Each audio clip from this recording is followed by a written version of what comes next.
Сәлем достар, мен Алибек, бұл Техноказ арнасы.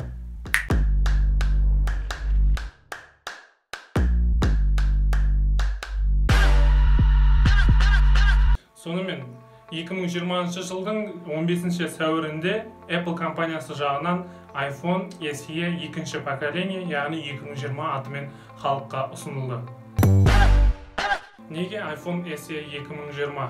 Неге iPhone 12 емес? iPhone SE 2020-ның артықшылықтарын түсіндіре кетейін. Бірінші, оның камерасы. Арқа жағынан 12 мегапиксельмен, алдыңғы жағынан 5 мегапиксельмен жабдықталған.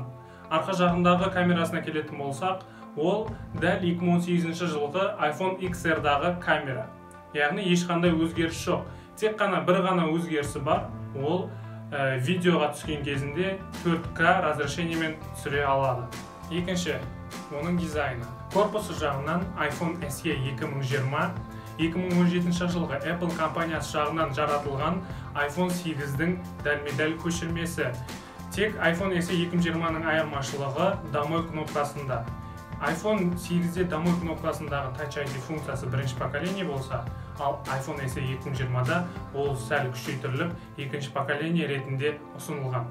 Үшінші, оның процессоры. iPhone SE 2020-ға 2019 жылы ұсынылған iPhone 11, 11 Pro, 11 Pro Max-тағыдай процессор қойылған, яғни Apple A13 Bionic орнатылған. Оның жылдамдығы жағынан алдыңғы iPhone SE 1-мен салыстырғанда 2,4 есеге жылдамырақ. Сонымен түсіне келетін болсақ, iPhone SE 2020 үш түсте ұсынылды. Олар қызыл, қара және ақ.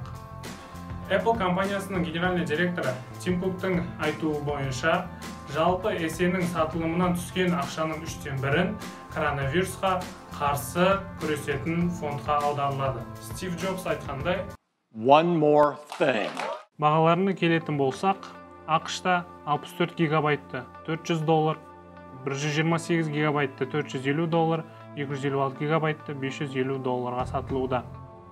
Ресейдегі бағалары 64 гигабайтты 40 000 рубль, 128 гигабайтты 45 000 рубль, 256 гигабайтты 54 000 рубльға сатылуда.